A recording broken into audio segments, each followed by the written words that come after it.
All right, now bonding, the way they lay this out, actually I think is in not a great order. They start in 2A talking about solids and liquids and gases and things like that. But to really understand why things form liquids and solids and gases, we have to know about intermolecular forces. In order to understand intermolecular forces, we have to understand bonding. So actually 2C starts with bonding, and then 2B is about intermolecular forces, and then 2A and 2D are about the different phases that are a result of the intermolecular forces. So we're going to start with 2C. Who wants to read this just so I can prove there's actual living humans in this room right now? Kransky, thanks for talking. Oh my god. Okay. The strong electrostatic forces of attraction holding atoms together in the unit are called chemical bonds. Cool. Electrostatic forces. What do you think that's all about?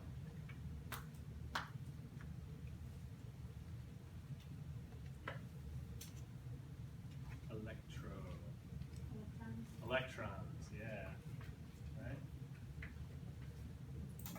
Look at this learning objective right here. The student can predict the type of bonding present between two atoms in a binary compound based on position in the periodic table and the electronegativity of the elements. That's why we had to learn about trends in electronegativity in the last unit, right? We had to be able to understand why when we go from the top to the bottom of the periodic table, the electronegativity decreases. Why does it do that? Because it gets bigger, the radius. Because the radius gets bigger, and Coulomb's law says the bigger you are, the weaker your attraction, right? And electronegativity is how strongly it can attract electrons, okay? So, 2C1. Yeah. In covalent bonding, electrons are shared between the nuclei of two atoms to form a molecule or a polyatomic ion. Electronegativity differences between the two atoms account for the distribution of the shared electrons and the polarity of the bond. Right. So let's talk about a bond.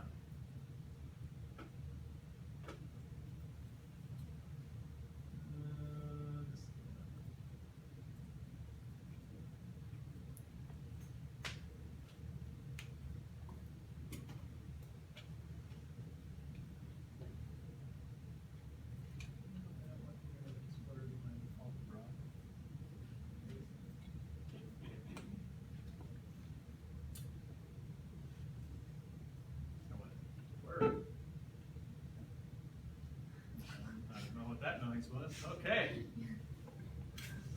Java, here we go. What did you just read? What did it say? I wasn't listening. Somebody paraphrase it for me. Emily. Covalent bonds polarity. Something about covalent bonds. Something about polarity. Oh boy, I better go back. In covalent bonding, electrons are shared, right? Did your teacher ever break that word down? Covalent? Co means? Together. Together. Valent means? Valence, the outermost electrons. Together, your outermost electrons. Share your outermost electrons. Put them together so you can both be happy. Okay? They're shared between the nuclei of atoms to form a molecule or a polyatomic ion. Electronegativity differences between the two atoms account for the distribution of those shared electrons. Okay, so this simulation that we're going to look at is going to show us how two atoms would share electrons and then how we might have some differences in the distribution. So I'm going to skip to number 3 on this bad boy. Okay, see those two atoms? They don't really look like atoms, but I assure you they are. What are the blue things? Electrons? Electrons, right? Really the electrons, sort of the overall, we call it the electron cloud.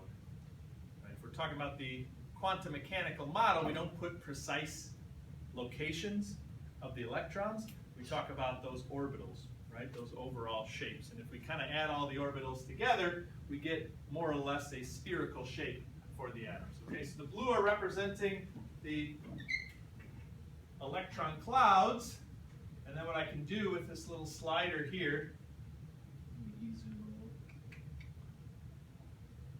This little slider here, I can bring the two atoms close together. Oh, wait, I gotta hit run.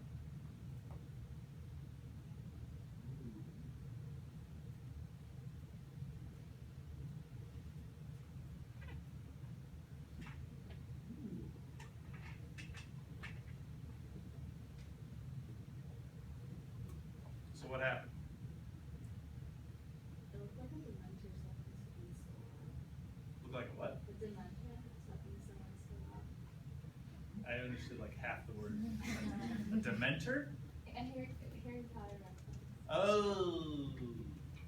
That was the first thing I thought. Okay. Sorry, I missed that movie. Which one was it? Like, Third the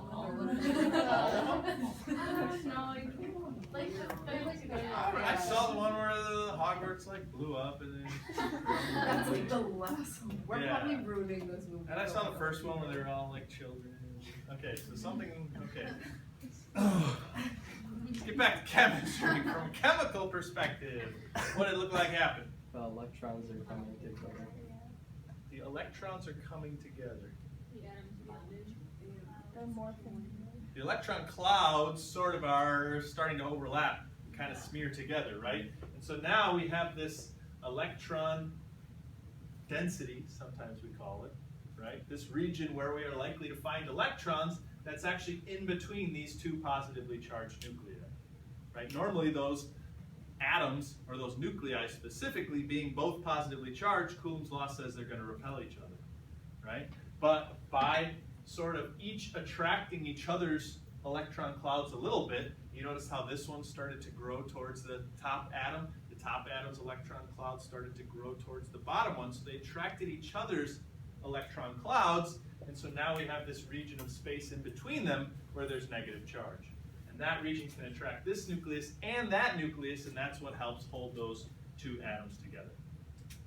That shared negative space in between the two nuclei. Okay? And somebody said, was it Mia, that said that they looked like they started to merge? Yeah. So we are going to talk about in this unit something, we're going to talk about it very briefly, but something called a molecular orbital. So we know about atomic orbitals, right? The s orbitals that look like spheres, the p orbitals that look like peanuts, I think. That's just a way for me to remember it. The d orbitals that look like daisies, and the f orbitals, we didn't look at those. They look kind of like flowers. Okay? But when atoms combine to form molecules, their orbitals will merge and form new orbitals that we call molecular orbitals. So this is a very simplified picture of what a molecular orbital would look like. I'll show you some more complicated ones later on in this unit. Okay? But yeah, in fact, the electron, those orbitals, those wave functions are starting to combine with each other in this bonding process. Okay, so this is called a covalent bond. They are sharing those electrons in between. All right, but it mentions something about electronegativity. And on the fourth slide here, I can actually change the electronegativity of those atoms, and we can see what happens. Who should I change? A. All right, let's crank it up. Oh, I got to hit run again. What happened? It all went. The electron density is more towards A. Yeah, so A being more attracting of those electrons, right? That's what electronegativity, the ability to attract those shared electrons. And so A being more electronegative now, hold that overall electron cloud over to the left side. Okay, so if we were to sort of plot this and try to figure out what is the overall charge of that area, well, this having much more of that electron cloud around it, this region of the molecule is going to be more negatively charged.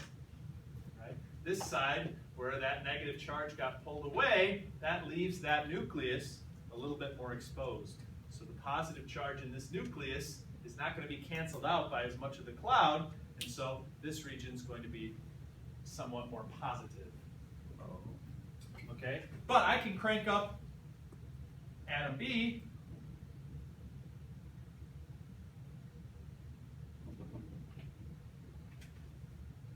and it pulls it back over, right? So what we're really looking for to try to figure out whether these electrons are being shared fairly, like they are here, right? Even distribution of the electrons around both the nuclei, or unfairly, is the difference in electronegativity. So we can have two atoms that have very, very high electronegativities, and they can still be sharing their electrons fairly. If I crank these both up to 4, yes, they're both pulling really, really hard on those shared electrons, but they're pulling equally. So we can have a completely non-polar, a completely evenly distributed electron cloud, even though we have two atoms that are very electronegative. If I turn one of these all the way down,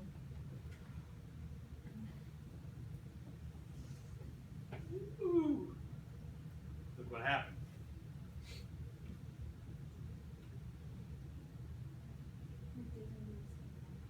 You what?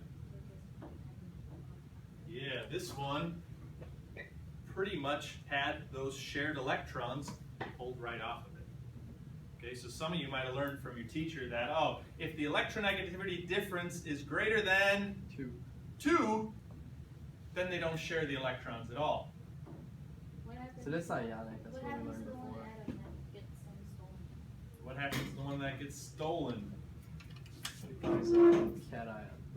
It becomes a cation. It becomes a positive ion. Is this just the outer electron? These are just the valence ones. Yeah, so it's still got its core electrons in there, but yes, it's had its valence. Did you hear that one before? No, just gets me every time. Oh. Is it the... Yeah, so then the B would have gained that valence electron, so we'd have a negative ion here, a positive ion there. So we're going to talk about that. We're going to talk about ionic bonding in this section as well. Okay? Cool. 5 is kind of, well, no, 6. Oh, wait. One more thing I wanted to show you here. Here it is. So now we got to think about, well, not quite yet, but we are going to think about, okay, what happens if we have elements with different electronegativities?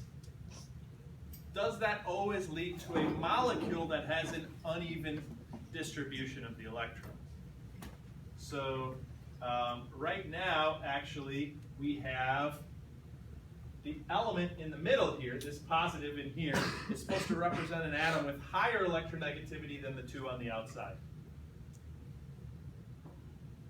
It is more electronegative, okay? But can we tell that from the picture? No. Not really. It looks like we have an overall electron cloud that's pretty evenly distributed over all 3 of those atoms, right? Okay, this would be a nonpolar molecule.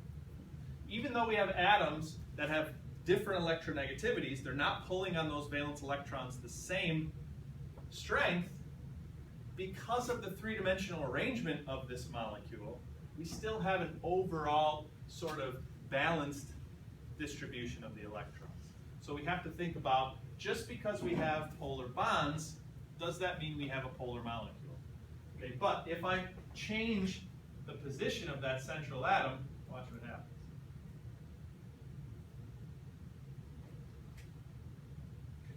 Woo, too far.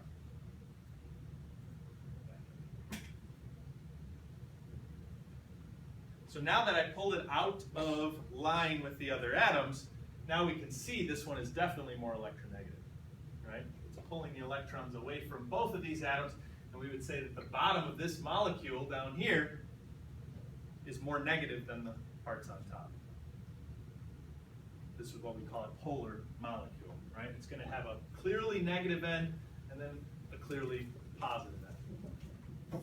All right, so that's sort of where we're going with this, and then eventually from that we'll be able to figure out what forces are going to hold molecules of that type together.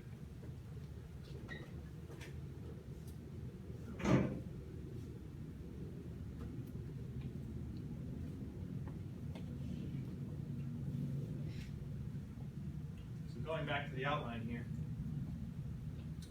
Again, you got to understand what electronegativity is. Here's the definition right here. Here's the trend right here. Electronegativity values increase left to right, decrease going top to bottom. And the trends can be qualitatively understood through electronic structure and Coulomb's law. All the stuff that we learned about in Big Idea 1. So this stuff here, just a little bit of definition stuff, just to make sure everybody understands the words that I used before. Two or more valence electrons shared between atoms of identical electronegativity constitute a nonpolar covalent bond. We all know what polar means, right?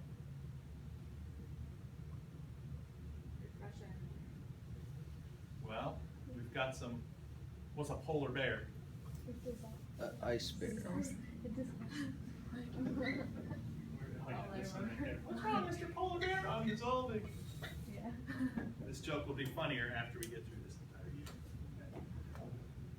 Polar bear. What's a polar bear? Soluble in Don't get a polar bear, the little white fuzzy thing in a Coke commercial. Aren't they not actually white? Aren't they?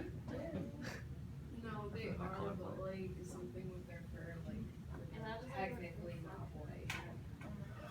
I like read a thing, and it was like they're not actually white. Okay, Santa Claus lives in the North Pole. What does that mean? An extreme. Cool. An extreme side of our planet, right? We have a North Pole and we have a South Pole, and those are two very different sides of the planet, right?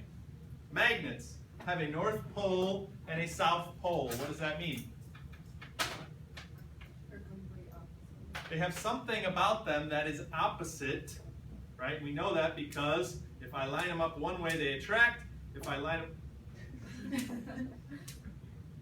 these are polarized in a different way. Okay. If I line them up this way, they attract. If I line them up this way, they repel. Okay? Something about the two sides of these magnets is very, very different. Right? A polarizing argument. Polarization in politics. Politics, very polarizing, right? You're either a Democrat or a Republican, right? I don't have any libertarians. Come on, Gary Johnson. That man is crazy. Doesn't even know the capital was a thing I saw on Facebook. Aleppo. No, it was the worst one. He didn't know the capital of North Korea, or the leader. He didn't know the leader of North Korea's name. How do you not know? And you're running for president. I understand if you guys don't, because you're in high school, you got other things to worry about, like selling cupcakes and stuff. If you're running for president, you should probably know the leader of North Korea. Okay, but politics is very polarizing. Abortion, very polarizing, right? You're usually very for it or very against it. Actually, not really true, but anyway, so polar means extremes, right? We have two extremes. A nonpolar bond means we don't have two extremes. There's no big difference between one side of that bond and the other side. And what we're talking about with the difference is charge. In a nonpolar bond, like we saw in that simulation, there's no one side that gets more negative than the other. Okay, there's your nonpolar right there. You can't pick out and say, oh yeah, there's more blue around the atom on the left. No, they're completely even. And so this would be what we call nonpolar. They have to have identical electronegativity to be considered nonpolar. Now, they mentioned something else in here, the second sentence. I'm going to have somebody else read it because I disagree with it. Lindsay? However, bonds between carbon and hydrogen are often considered to be nonpolar, even though carbon is slightly more electronegative than hydrogen. I don't think I agree with that.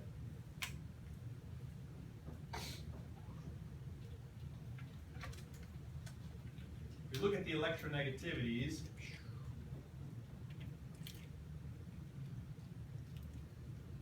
carbon's 2.55, hydrogen's 2.2. That's a decent difference in electronegativity. I wouldn't call that the same electronegativity. Okay. The reason, though, that carbon-hydrogen bonds tend to be considered nonpolars that molecules that contain those types of bonds are typically arranged in a geometry that leads to an overall nonpolar molecule. Okay, so like we were seeing when I moved the atom from one side to the other. Okay, there is a slight pull towards the carbon, but usually because of the three-dimensional arrangement of molecules that contain carbon-hydrogen bonds, they normally don't get pulled to one side of the molecule or the other. Okay, I can't show you that yet. This simulation, the one we were looking at, is only two-dimensional. So I can't show you the three-dimensional way that carbon-hydrogen bonds normally arrange themselves that leads to a nonpolar thing. Okay, but what they really want you to understand is hydrocarbons. Basically anything that is just made of carbon and hydrogen, like butane, that's going to be a nonpolar molecule. Because it contains, if I draw it out, carbon-carbon bonds, which have to be nonpolar, right? Because it's the same element, same electronegativity. And then it has a bunch of carbon-hydrogen bonds,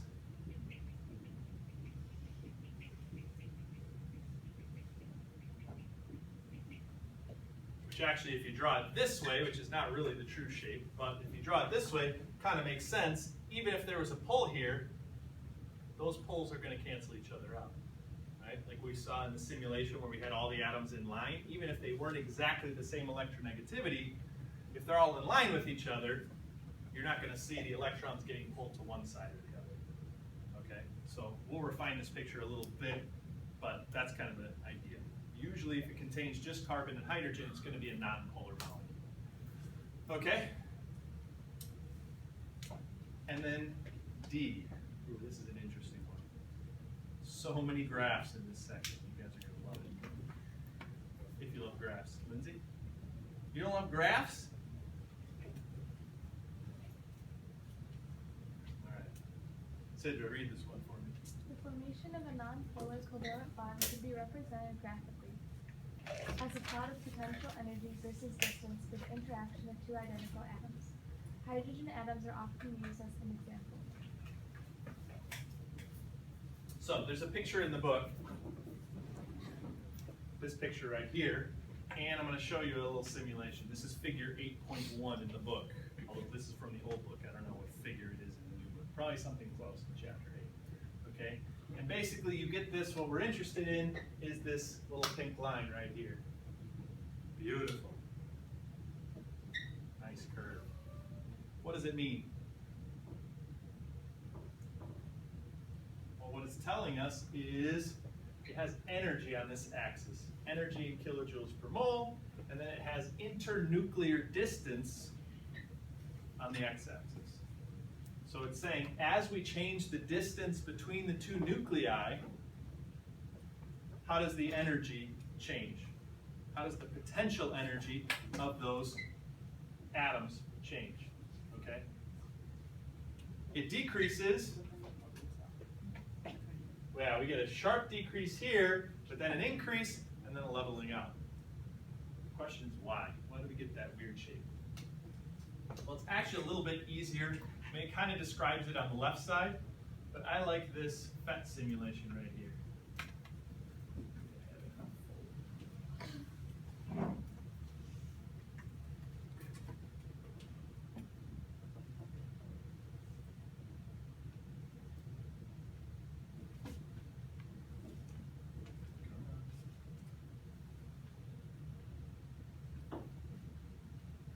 Oh, that was just a link. Wow, ball.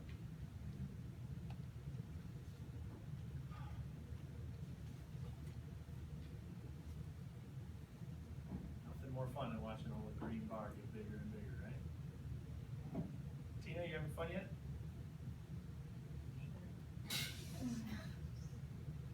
Okay, so you see that same graph. It's lower, lower, lower. You get a minimum, and then it increases and it sort of levels out. I'm going to change this to...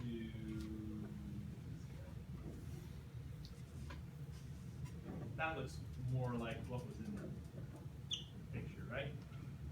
Okay. Now what you can do is you can actually grab one atom and watch the blue line trace out this graph. Okay. So when we're at a very big distance between these atoms, our potential energy is 0.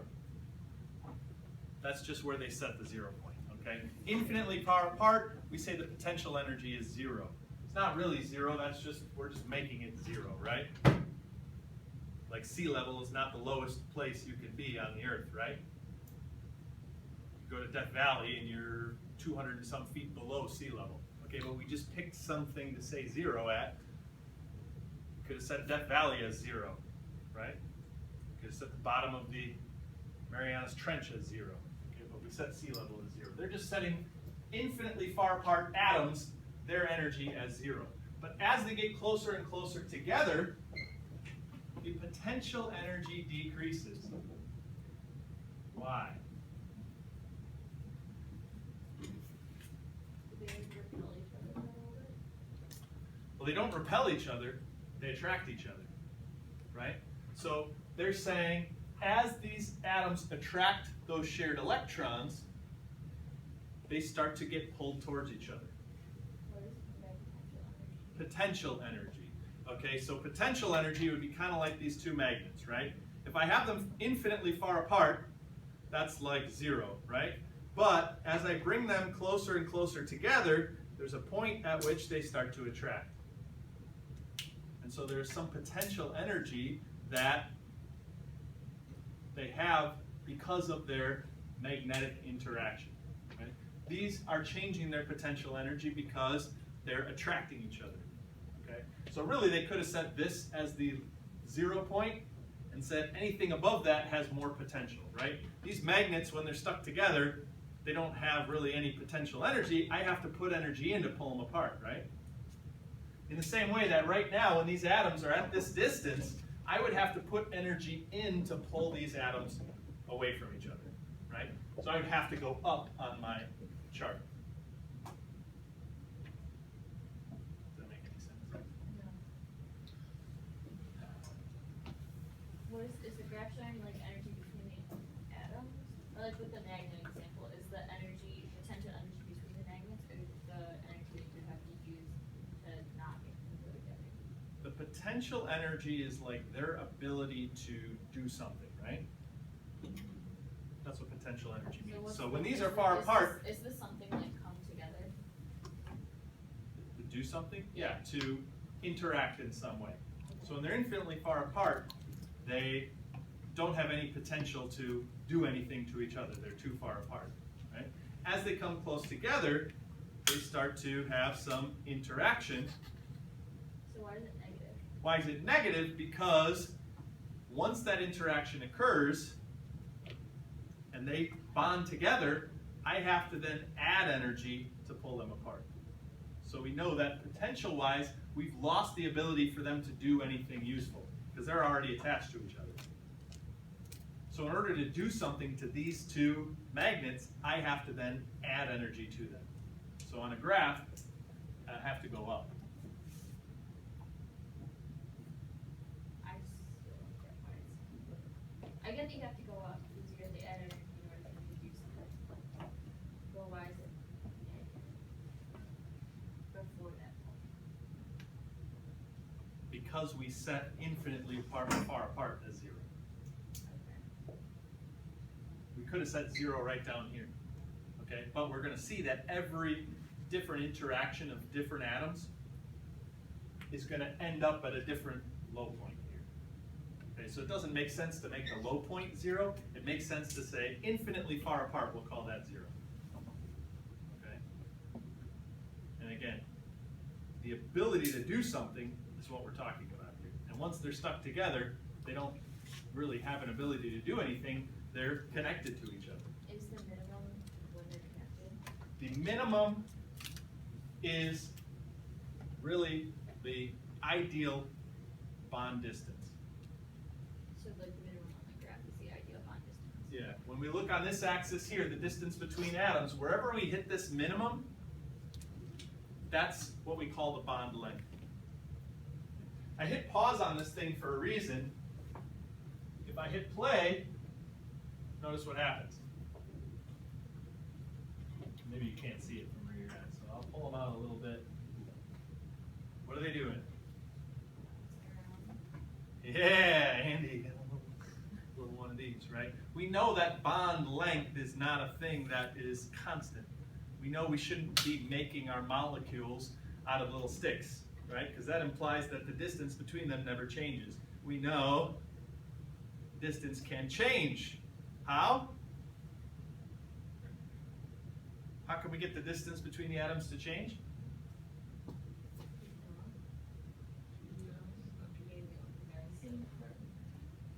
Infrared. Shine some infrared on them, right? And if that infrared is just the right frequency, it's going to cause these things to vibrate. Okay?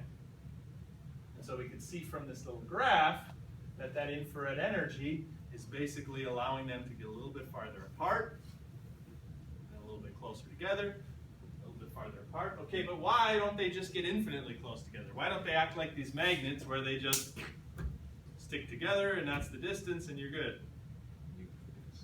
Why does the graph shoot up on the left side?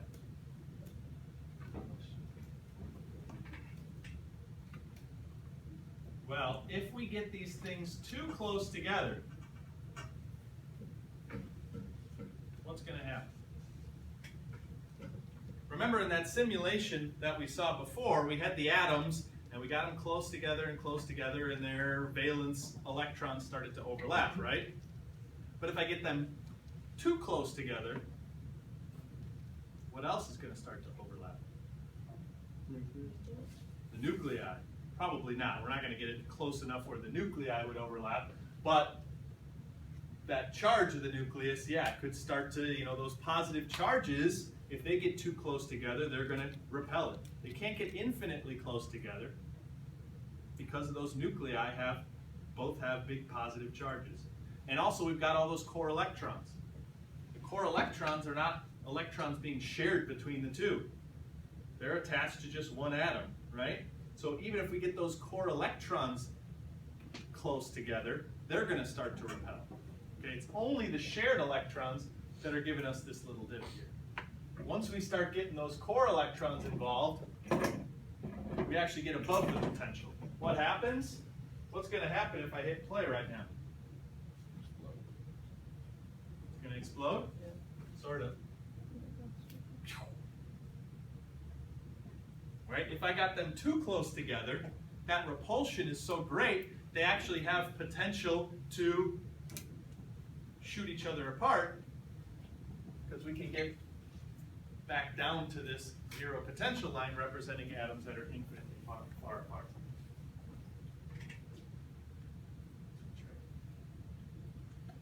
It's kind of fun when you put it like out here.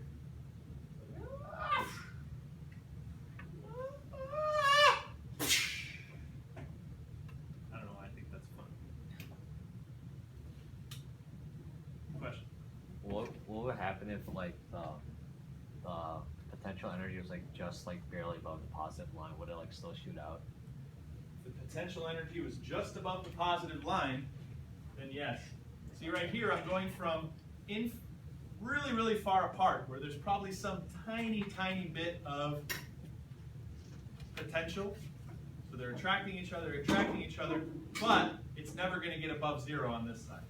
But if I take them and I get them too close together, where they're just above,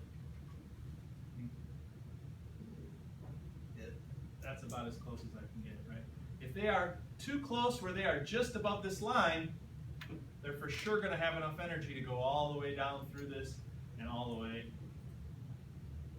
infinitely away from each other. So as long as it's like below the negative or below the zero, it's gonna be okay. Mm-hmm.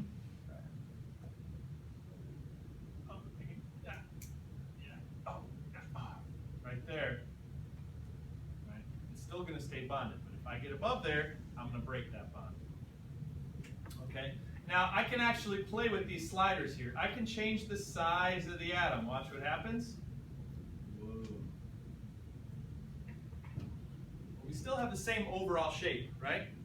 Just because they're big atoms doesn't mean they can't share their valence electrons and attract each other. Okay?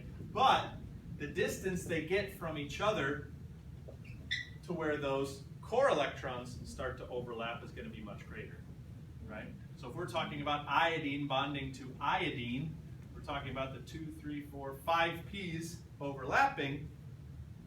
Well, we've got a bunch of other core electrons in here that are much bigger than the core electrons in, say, fluorine, and so those atoms can't get quite as close together. Okay, so you notice for this one, that dip, even though the dip is just as low as it was before, it's occurring at a much bigger distance. Okay, so the size of the atoms affects the bond distance. I can also play around with this interaction strength.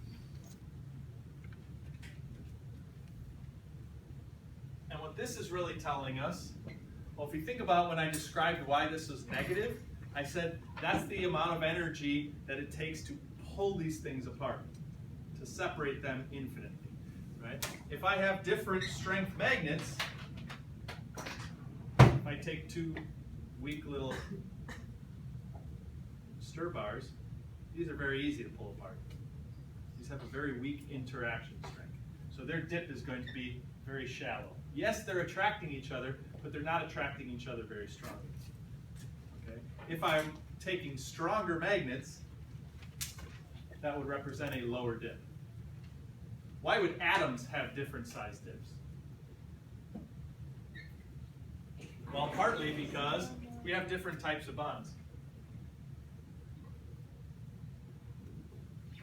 We can have carbon atoms that share 2 electrons. We can also have carbon atoms that share 4 electrons. You guys seen pictures like this? You guys remember doing Lewis structures? Yeah, we're going to do them again. The more electrons that are being shared between these atoms, the stronger that attraction is going to be. Right? Coulomb's law says the bigger the magnitude of the charges, the stronger the attraction, right? So if I'm attracting 2 nuclei with 2 negatives, and I'm attracting the same 2 nuclei with 4 negatives, this is going to be a stronger attraction. So the dip here in potential energy can give us some indication of the strength of the bond. Strong bonds give you a deep dip, weak bonds give you a shallow dip.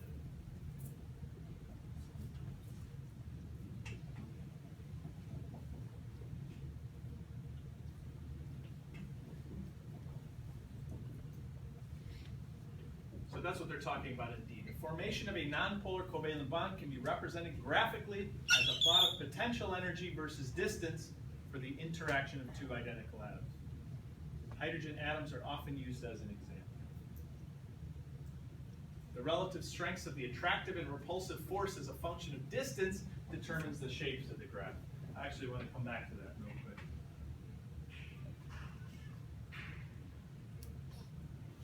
Because this graph is really a sum of a couple of different things.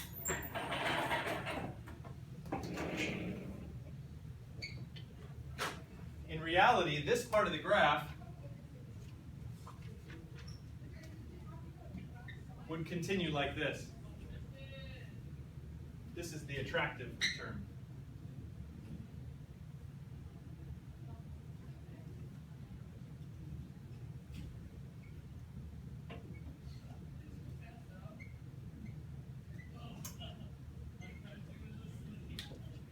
So if all there was in Coulomb's law, if all that mattered was that oppositely charged particles attract, well, the closer and closer I get them together, the more and more and more negative this thing should be, right?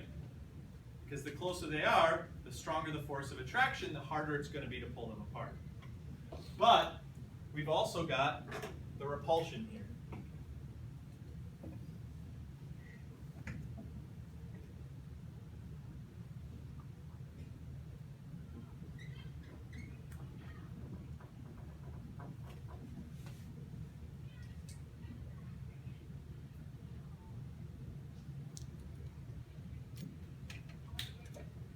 So this graph is really a sum of those 2 forces, the attractive force and the repulsive force.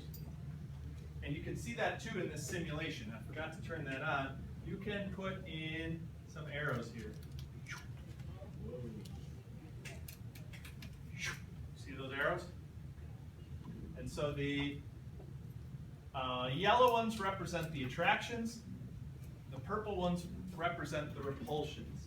And we can see they both get bigger, right? The orange dotted line that I drew keeps getting more and more and more negative, meaning more and more and more attractive. Gotta move this up for a second. And the blue line, which represents the repulsion, will get more and more and more repulsive. Okay, but as I move these things, they don't grow at the same rate. The attractive term does not grow at quite the same rate as the repulsive term. Okay, so there's a point, this point right here, actually, where the attractive force minus the repulsive force is as big as it can possibly be. So it's really the difference between the attraction and the repulsion that determines how deep this thing is. I can make the attraction stronger, but in order to do that, I got to make the repulsion a lot stronger as well. So this represents a balance between the growing attraction and the growing repulsion. Because they're at different rates, this is the point where you get the biggest overall attraction relative to the repulsion. Okay.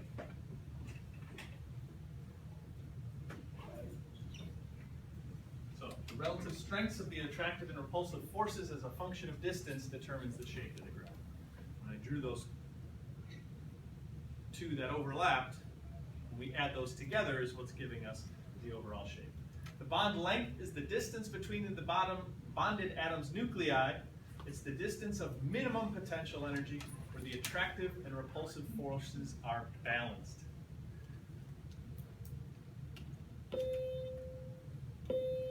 Actually, yeah, I guess I agree with that.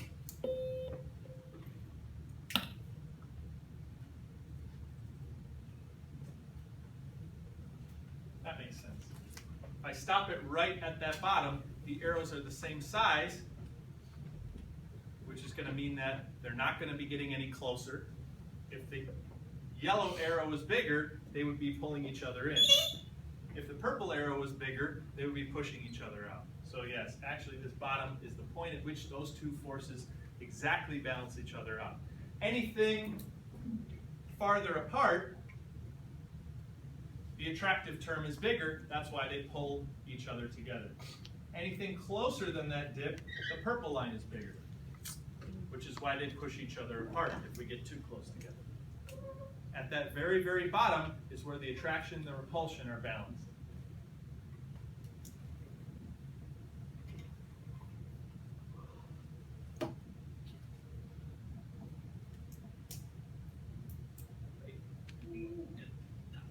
Right there. Perfect balance, same size arrow. The bond energy is the energy required for the dissociation of the bond. This is the net energy of stabilization of the bond compared to the two separate atoms. Typically, bond energy is given on a per mole basis. So that's the analogy I was making here. The depth of that dip is related to how much energy it takes to pull those atoms apart, the dissociation of the bond. Okay, but you can also think about it as the energy when we form that bond as well. When we talk about thermodynamics, second semester, one way of trying to figure out whether a reaction gains energy or loses energy is to look at how many bonds you're breaking. Because breaking bonds, you always have to put energy in to pull those bonded atoms apart. But then when you make bonds, energy is released. In this case, it's released as sound energy. Okay? But in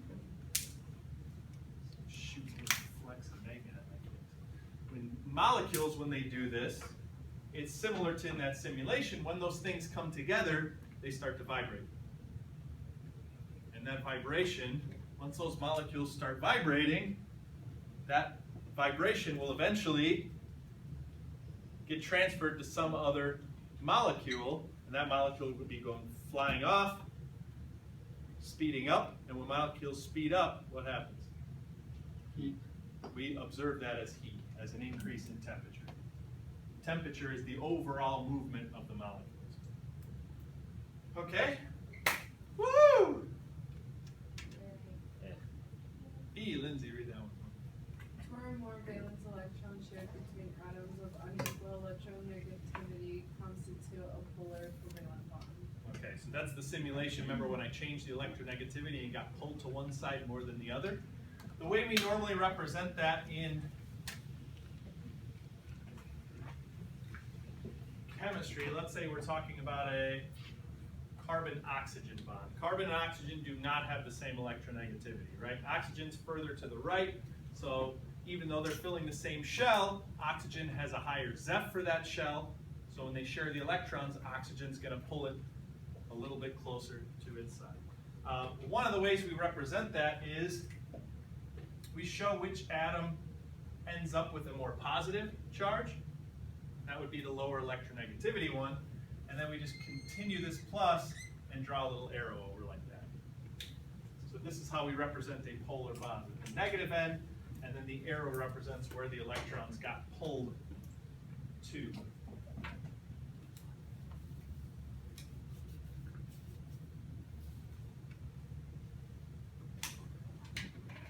Which end is which end? Plus end is the positive end. If I show it on this simulation right here, element B was more electronegative, right? The electrons got pulled over to element B.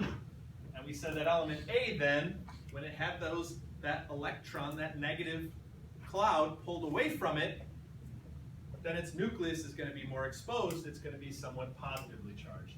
So really, this picture is sort of representing the pull of those electrons. Which direction are they getting pulled? It always points towards the more electronegative atom. Sometimes we draw them right over the atoms themselves. We might draw it like that. Okay. Doesn't matter where you draw it, but you have to be pointing the arrow at the more electronegative atom.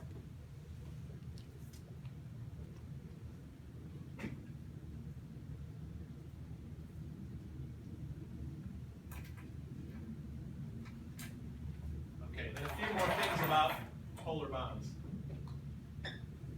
So much reading. Aisha, help me out. The difference in electronegativity for the two atoms involved in a polar covalent bond is not equal to zero. Cool. The atom with the higher electron negativity will develop a partial negative charge relative to the other atom in the bond. For diatomic molecules, the partial negative charge on the more electronegative atom is equal in magnitude to the partial positive charge on the less electronegative atom. Okay, so this partial charge idea. Remember when we made the electronegativity too big and we said, oh, the electron's getting ripped off of one and pulled onto the other, right? That's when we have an overall total charge. We might have a -1 on one atom and a +1 on the other, okay? But even if we don't have that complete transfer of the electrons, because the electrons are getting pulled away from this one, it's going to have a more positive charge. We call it a partial charge. So this might have a partial positive of, I don't know, 0.3 or something like that. It's not a whole +1 charge, but it is somewhat more positive. It's not completely neutral atom anymore. Its electron has got pulled away from it. The symbol we use for that is a little delta. You see that's a little delta plus over there, a partial positive charge. The oxygen then we're going to call delta minus, a partial negative charge. And if this was positive 0.3, they're saying this one then has to be negative 0.3. Just for a diatomic.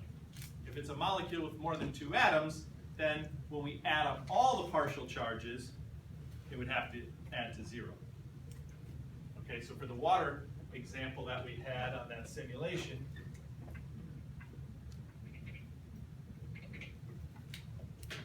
oxygen's more electronegative, so we're going to have bond polarity pointing towards the oxygen. So in this case, the oxygen might end up with a partial negative of -0.5. Well, we know water does not have an overall charge. That means the hydrogen here would have to have a partial of maybe plus 0.25. This is the hydrogen. This hydrogen over here would have to have a partial plus of 0.25 as well. So that the overall partial charges add to 0. That's what it talks about before. Question? Like if you had like a bigger molecule, would it matter? Like, you know how you made both the H's 0.25? Could one be like a 0.3 and another a 0.2? Would that matter like when you have a bigger Not if they molecule? were the same atom. Because the magnitude of these partial charges is going to depend on the electronegativity. But if this was a hydrogen and this was something else, Then does it, like it'll just be different, but it'll still add up. it will still add up to be 0. But yeah, if we put some other atom on there, I'm trying to think maybe a fluorine or something like that, the fluorine over here could have some big negative, the oxygen could have some other charge, and the hydrogen might have some other positive charge. But yeah, when you add them all together, it has to give you the total charge of the molecule. So if we're talking about a neutral molecule, all the partial charges have to add to 0. Okay?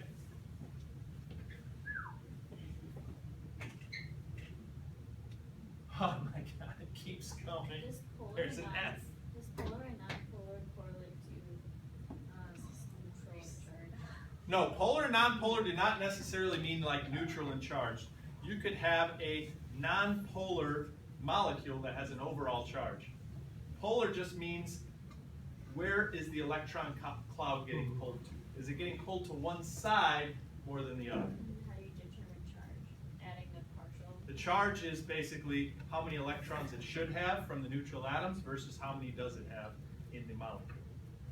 So sulfate, SO4 for example, is an ion.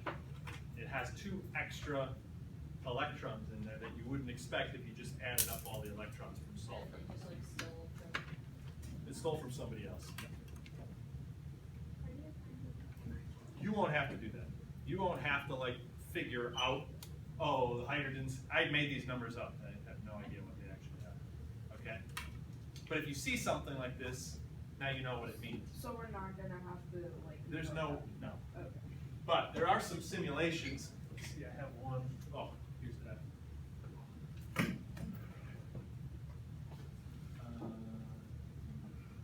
Another FET simulation.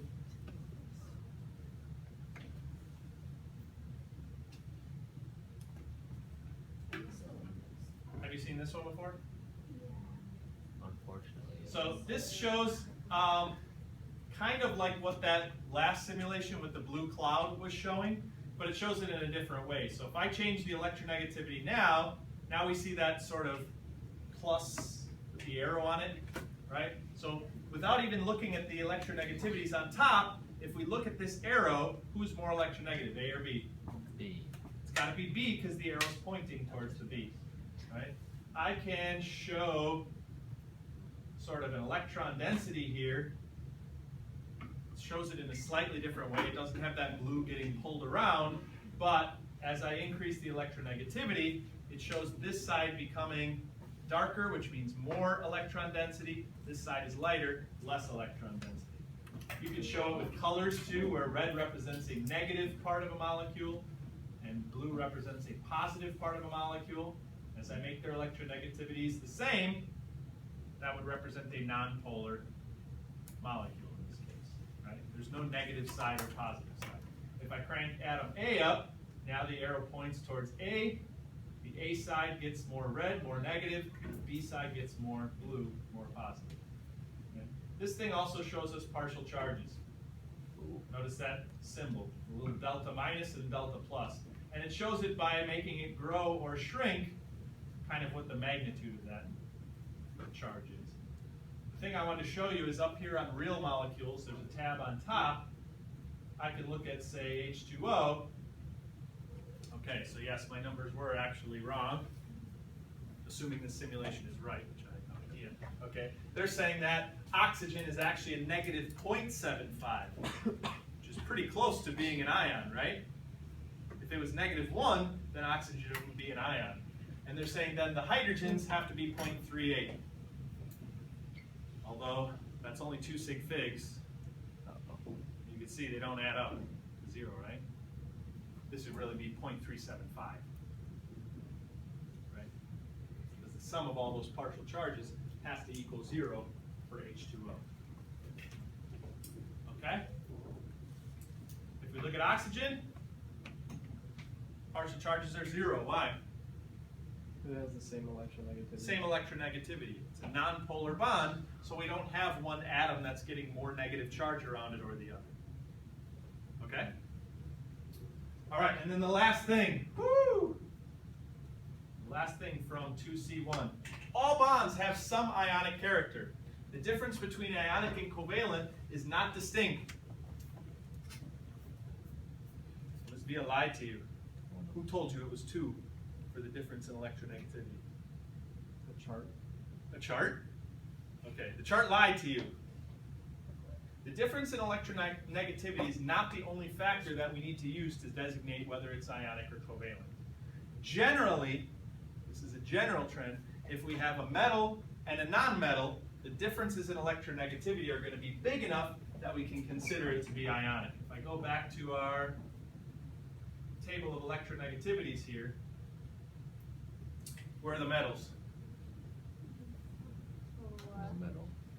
Well, remember on some periodic tables there's a little diagonal running down here. These things along that diagonal are actually kind of considered semi-metals or semiconductors. Anything basically to the left of that, okay?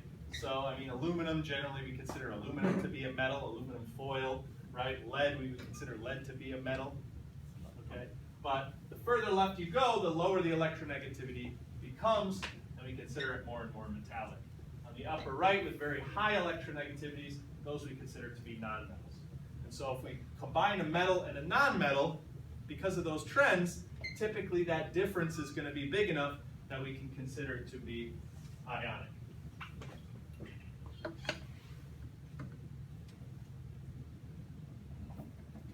But examination of the properties is the best way to determine the type of bonding.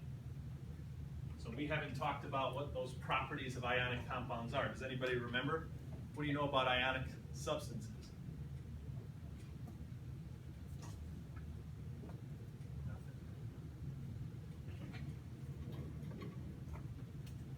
Salt. What do you know about salt? It dissolves in water. It can dissolve in water. Well, yes, but there are things that are not ionic that can dissolve in water as well, right? Sugar is not ionic, and yet it can dissolve in water. What's special about ionic substances when they dissolve in water? They break into their component ions. They break into their ions. How do we know whether a substance has broken into ions? Conductivity. Right? So if we stick a probe in there, if we stick a light bulb in there, we have two little ends of the light bulb that are supposed to make a circuit, right? If you put it in salt water, that salt water can complete the circuit and light the light bulb up. I'll show you that when we get to ionic. Okay? Other properties of ionic compounds, really, really high melting and boiling points. Okay, so sugar melts at a couple hundred degrees, table salt melts at a couple thousand degrees. Okay? So really, you can't just look at the difference in electronegativity, you have to look at the properties of that thing. And I put an interesting, what I think is interesting, graph here. At the very start of this unit, this one over here.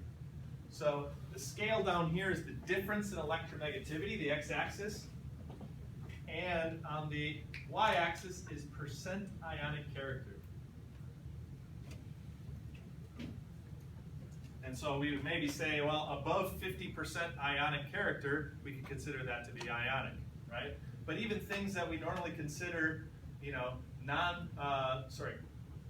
very covalent, HI, IBR, something like that. Okay, low percent ionic character, but it's not 0. Even Cl2, which is completely nonpolar. I don't know, maybe that's just an error in the way they drew it, but it doesn't look like it says completely 0. Okay, even though the difference in electronegativity is 0. Actually, I think that's a problem with the graph. What's interesting here is HF has a higher difference in electronegativity than LiI, lithium iodide. And yet lithium iodide behaves more ionically than HF. If we put lithium iodide in water, it's going to break apart into all its ions. It's going to light up that light bulb. If I put HF into water, some of them are going to break up into ions, but some of them are going to stay intact. So it will light up the light bulb weakly. If you remember the terms weak electrolyte and strong electrolyte. That's kind of related to ionic character as well. If it can sort of light up a light bulb, it has a pretty high ionic character, but not as high as something maybe like lithium fluoride or something like that. Okay? And then I thought this chart on the left was kind of cool as well.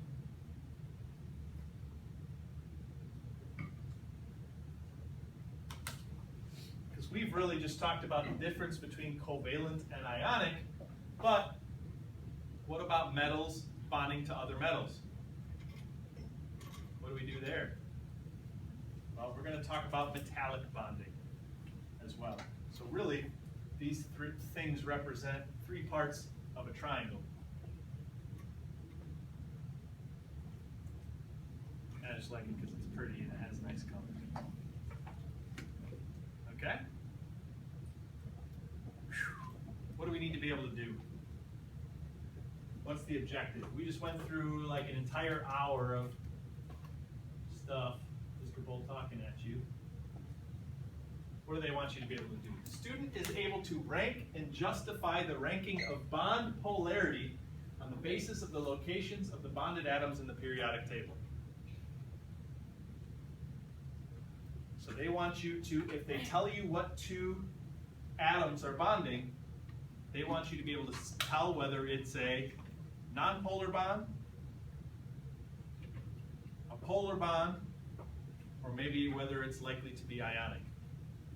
They also want you to be able to pick out who's the more electronegative, where is the partial negative on that bond going to be.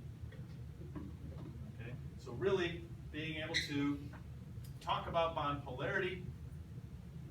They say rank polarity. So by the difference in electronegativity, can you tell whether one bond is more polar than another? Sure, if we think back to that graph that I just showed, the bigger the difference in electronegativity, the more polar the bond.